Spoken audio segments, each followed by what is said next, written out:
अब हम देखते हैं कि आधुनिक टैक्सिंग व्यवस्था की शुरुआत कैसे हुई।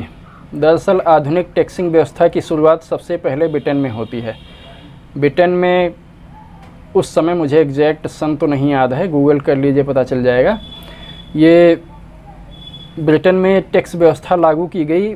वहाँ पे एक थे रॉबिन हुड, तो उनका यह काम था, वह धनी लोगों को, समाज के धनी लोगों को और सरकारी खजाने को लूट करके समाज के गरीब लोगों में उसको बांटा करते थे। इस तरह से वो उस समाज में काम चोरी को बढ़ावा दिया करते थे।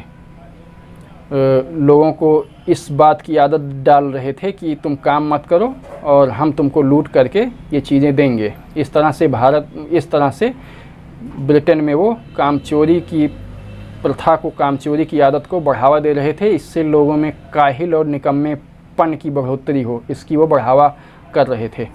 खैर, इस बात को जाने देते हैं। फिर ब्रिटेन में जो है, काफ़ी समय बाद जब ब्रिटेन में आधुनिक सभ्यता की शुरुआत हुई तो वहाँ की संसद में यह प्रस्ताव लाया गया कि धनिकों पर टैक्स लगाया जाए, जिनके पास बहुत ज़्यादा धन है उन पर टैक्स लगाया जाए। लेकिन इसका जनता द्वारा बहुत व्यापक पैमाने पर विरोध किया गया, जिससे यह प्रस्ताव पास नहीं हो सका।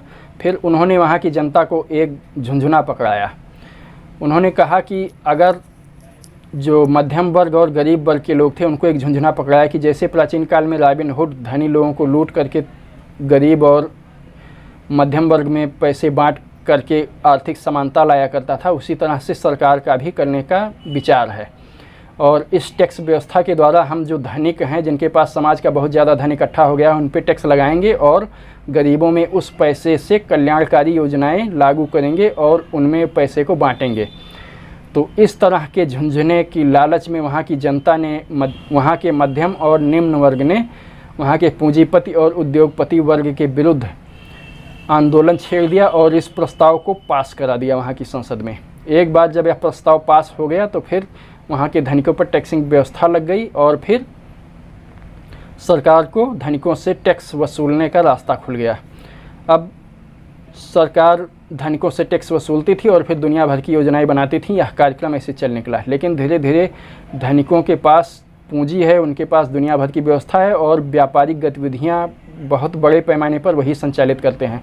तो उन्होंने फिर इस तरह की चीज़ें बनानी शुरू की, जिससे ऐसे उपाय करने शुरू किए, जैसे ऑर्गेनाइजेशंस का निर्माण किया, कारपोरेशन का निर्माण किया, इन सब चीज़ों से कंपनियों का निर्माण किया, इन सब चीज़ों से और तमाम ऐसी व्यवस्थाएं की जिसको करने से सरकार को उनसे टैक्स मिलना बहुत दुरूह होता चला गया।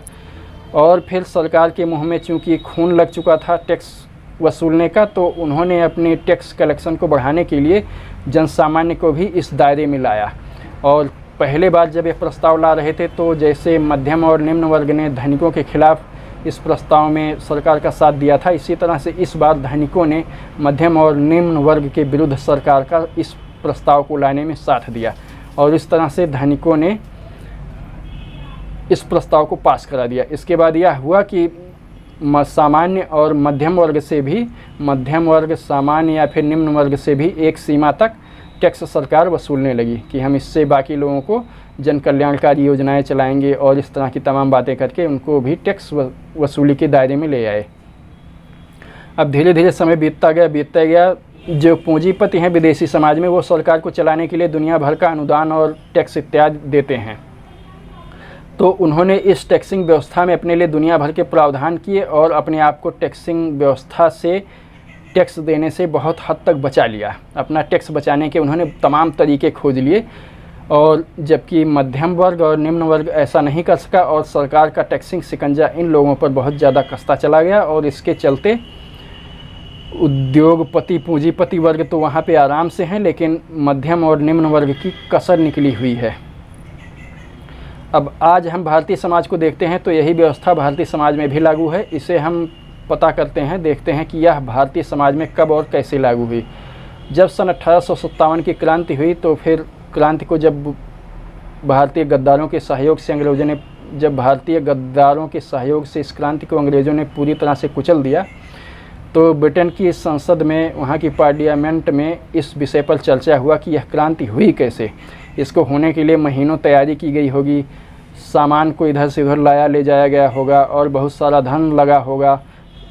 तो इतना धन इन लोगों के पास कैसे इकट्ठा हो गया। तो फिर वहाँ पे तमाम विद्वानों ने कहा कि यह धन चंदे के द्वारा व्यापारियों द्वारा दान में दिया गया और इस तरह से इन लोगों के पास इतना धन इकट्ठा हो गया। तब तत्कालीन ब्रिटिश शासकों ने कहा कि इन पे इतना टैक्स लगाओ कि इनकी कमर टूट जाए, ये इन व्यापारियों पर इतना टैक्स लगाओ कि इनकी कमर टूट जाए, ये अपने उस टैक्स देने से ही ना उबर पाएँ और अपना लाभ टैक्स देने से ही उनका व्यापार हमेशा घाटे में चला जाए, उनकी इतनी बचत ही ना हो पाए ताकि फिर आगामी किसी क्रांति के लिए ये पैसे से मदद कर सकें किसी भी क्रांतिकारी की। तो इस तरह से आधुनिक टैक्सिंग व्यवस्था की भारत में शुरुआत हुई। भारतीय अर्थव्यवस्था को और भारतीय क्रांतिकारियों को पूरी तरह से ध्वस्त करने के लिए, भारतीय उद्योग धंधों को पूरी तरह से नष्ट करने के लिए अंग्रेज़ों ने 1857 के बाद भारतीय समाज में आधुनिक टैक्सिंग व्यवस्था की नींव रखी थी। और इस तरह से बहुत ही अनाप शनाप ढंग से टैक्स लगाए थे। कोई मान लीजिए किसी वस्तु का उत्पादन करता है तो उसका कच्चा माल खरीदता है, तब उस खरीद में टैक्स लगाते थे। उस कच्चे माल को जब लाता था बनाने के लिए अपने कारखाने पे तो उस लाने में टैक्स लगाते थे, सड़क टैक्स या रोड टैक्स। फिर वहाँ कारखाने में बनाता था तो बनाने का टैक्स लगाते थे। बना के जब उत्पाद तैयार होता था और वहाँ से ले जाते थे बाज़ार तक बेचने के लिए तो फिर रोड टैक्स लगाते थे। अब जब बाज़ार में वो रखता था बेचने के लिए तो उत्पाद टैक्स या विक्रय टैक्स, इस तरह से दुनिया भर के टैक्स लगाते थे और इस तरह से उनकी लागत बहुत ज़्यादा बढ़ जाती थी और मुनाफा लगभग बेकार हो गया, उनको मुनाफा मिलना ही लगभग कम हो गया। और इस तरह से वस्तुओं की कीमत बहुत ज़्यादा अंधाधुंध बढ़ गई और भारतीय समाज में गरीबी आती चली गई। गरीबी आने का एक प्रमुख कारण भारतीय समाज में यह भी है। और इस तरह से इस एक टैक्सिंग व्यवस्था के हथियार से अंग्रेज़ों ने कई शिकार किए और भारतीय समाज को पूरी तरह से आर्थिक रूप से पंगु कर दिया। तो इसके विपरीत अगर हम भारतीय टैक्सिंग व्यवस्था के बारे में बात करें तो मौर्य काल में आचार्य चाणक्य ने टैक्सिंग व्यवस्था का वर्णन अपने पुस्तक अर्थशास्त्र में किया है। उसके अनुसार सकल उत्पादन का या सकल आय का केवल 5% टैक्स अधिकतम लगना चाहिए, इससे अधिक नहीं लगना चाहिए, वो भी 5% भी अधिक है। अगर 5%, 3%, 1%, 2% ऐसे टैक्स लगाया जाए तो वो बहुत होता है। और अब आचार्य चाणक्य ने विधिपूर्वक इसको समझाया है कि किस तरह से इस तरह से देश की राष्ट्र की आय में वृद्धि होती है और राष्ट्र के लोगों का जीवन स्तर भी सुधरता है और राज्य में समृद्धि आती है। जबकि 5% टैक्सिंग व्यवस्था बहुत अधिक है, इससे अधिक किसी भी सूरत में नहीं होनी चाहिए। और आज हम अपनी टैक्सिंग व्यवस्था देखते हैं, यहाँ पे 28% और इससे भी अधिक टैक्सिंग व्यवस्था है। तो यह आधुनिक टैक्सिंग व्यवस्था अंग्रेज़ों की देन है और यह भारतीय अर्थव्यवस्था को पूरी तरह से पंगु करने के लिए लगाई गई थी। इससे भारत का कोई हित नहीं हो रहा है।